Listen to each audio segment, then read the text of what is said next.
This channel does not promote or encourage any illegal activities. All contents provided by this channel is meant for educational purpose only. Hi guys, welcome to this module.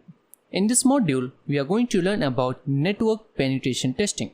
So the network penetration testing is the first penetration testing that we are going to cover in this module. Most of the systems and computers are connected to the network. If a device is connected to the internet, that means the device is connected to the network because the internet is really a big network.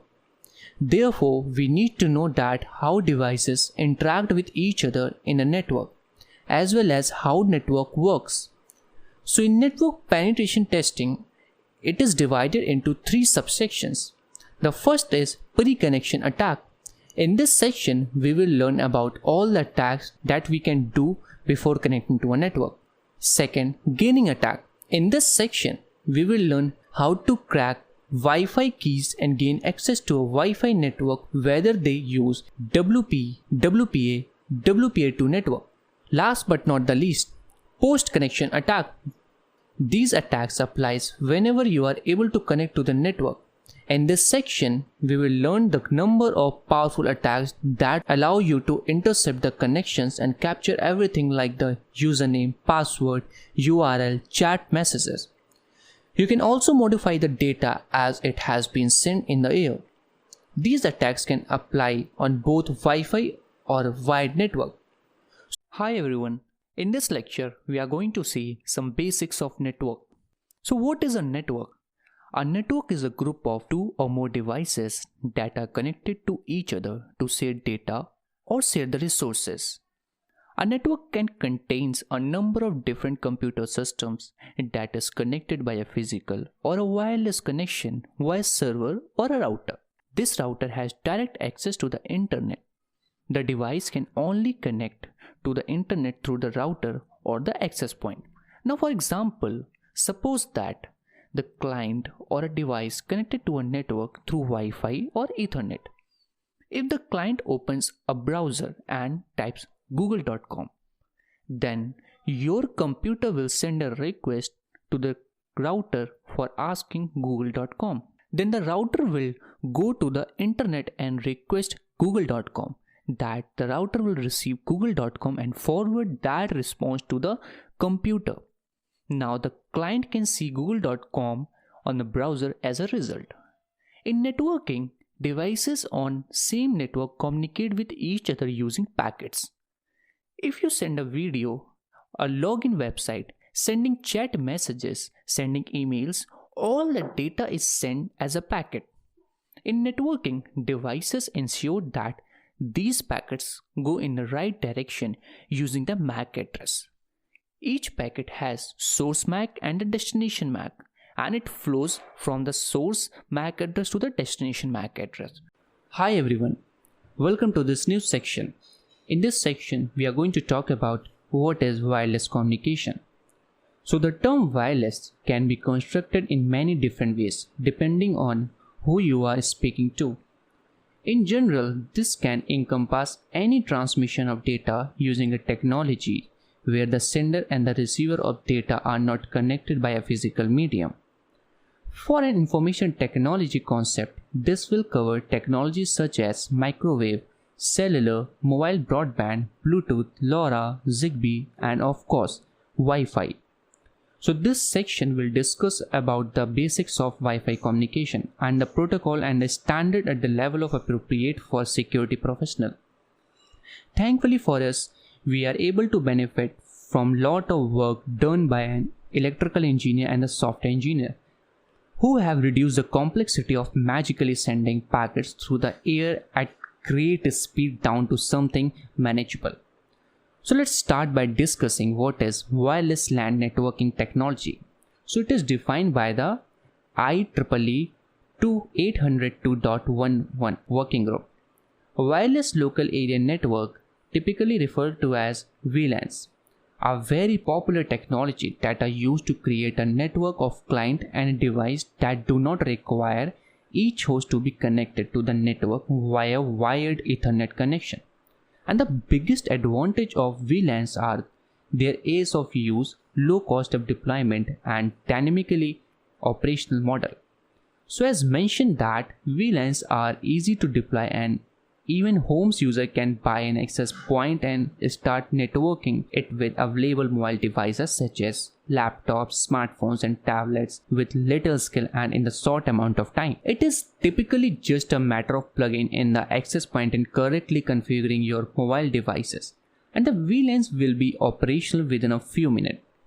And for VLANs in the corporate environment, many of the same principle applies, through the complexity and the security consideration will typically increase linearly to the size of the deployment.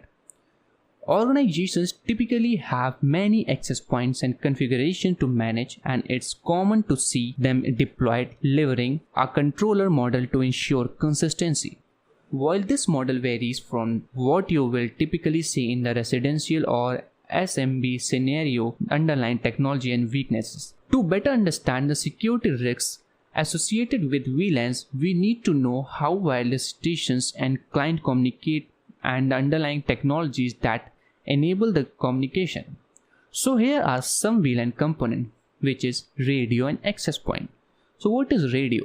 So this is defined as the station in 802.11 standard, and it will sometimes be abbreviated as STA. It is the component that transmits the wireless signals. Access point. This provides connectivity with STAs, most likely laptops and other mobile devices. So the preceding components alone provide the hardware requirement to build VLAN. From a security perspective, wireless drivers and firmware on access point enables the hardware and operating system, and an application stack will provide the management, user control, encryption and other functionality. As we look at the security consideration for each part of the stack that enables wireless connectivity, we have to ensure that all components are scrutinized.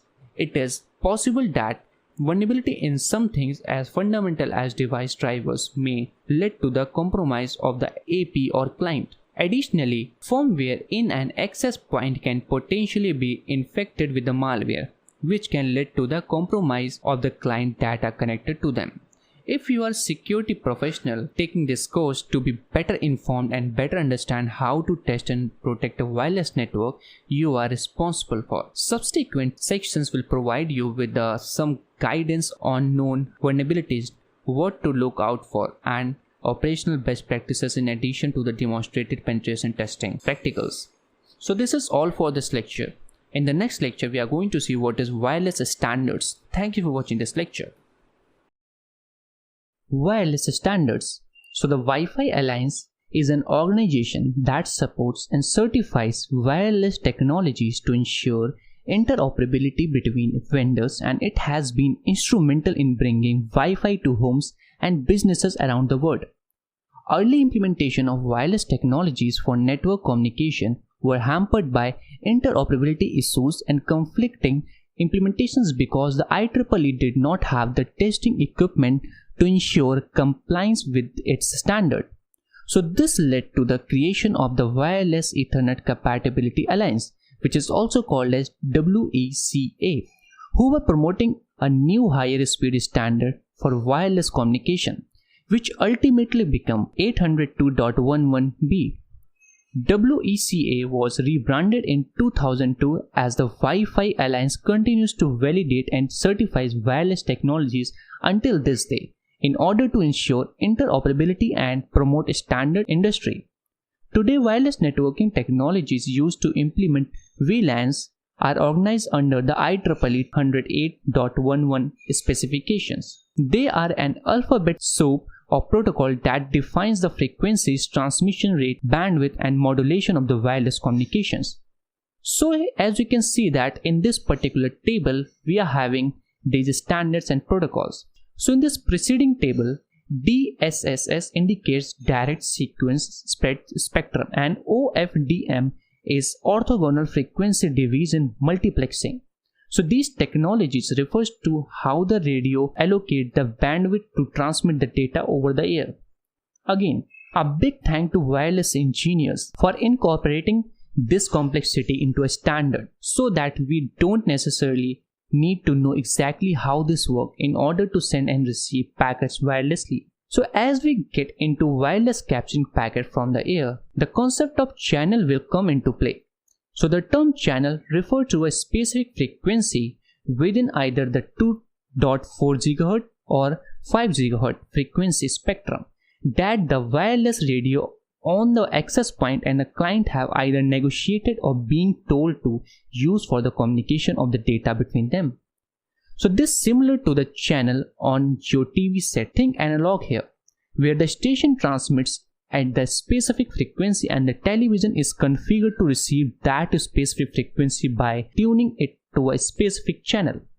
If both sides are configured to talk on the same channel, then the communication between two devices can proceed. So this is all about wireless standard. In the next lecture, we are going to see what is 2.4 GHz spectrum. Thank you for watching this lecture.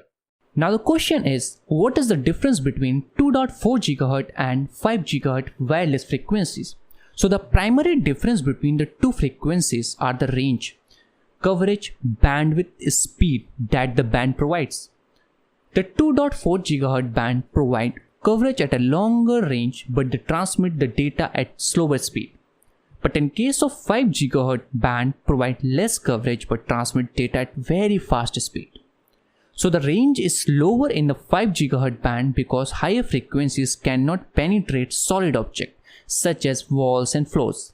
However, higher frequencies allows data to be transmitted faster than lower frequencies. So the 5 GHz band allows you to upload and download file faster. Your Wi-Fi connection on a particular frequency band can also be faster or slower because of interference from other devices. Many Wi-Fi enabled technologies and other household devices uses 2.4 GHz band, including microwave and garage door openers. When multiple devices attempt to use the same radio space, overcrowding occurs. So in case of 5 GHz band tends to have less overcrowding than 2.4 GHz band because fewer devices use it and because it has 23 channels for devices to use while the 2.4 GHz band has only 11 channels. So the number of channels that are available to depend on a regulatory domain. If you are experiencing a lot of interference from other devices, consider using 5 GHz band. So this is all about 2.4 GHz and 5 GHz. So before going further in this course, first we need to see what are the supported wireless modes. So in this course, we will discuss extensively make use of advanced features of wireless clients that are not supported on all adapters. So two of these features, monitor and master modes. These will help us capture the traffic and set up virtual access point respectively. And in the monitor mode, you are able to put your wireless adapter in the listening mode, which is capable of capturing the wireless frames from the air, while the master mode is essential for the setting up of an evil twin attack. These two modes are just some of the several supported modes in the various wireless adapter. So please make sure that which wireless adapter you are using should contain these two modes, which is manage mode and the master mode. So now let's see how we can use all of these things, all of these networking knowledge by getting inside the network penetration testing. Hello guys, in this lecture we are going to see how to configure your Wi-Fi adapter with the kalilinux machine.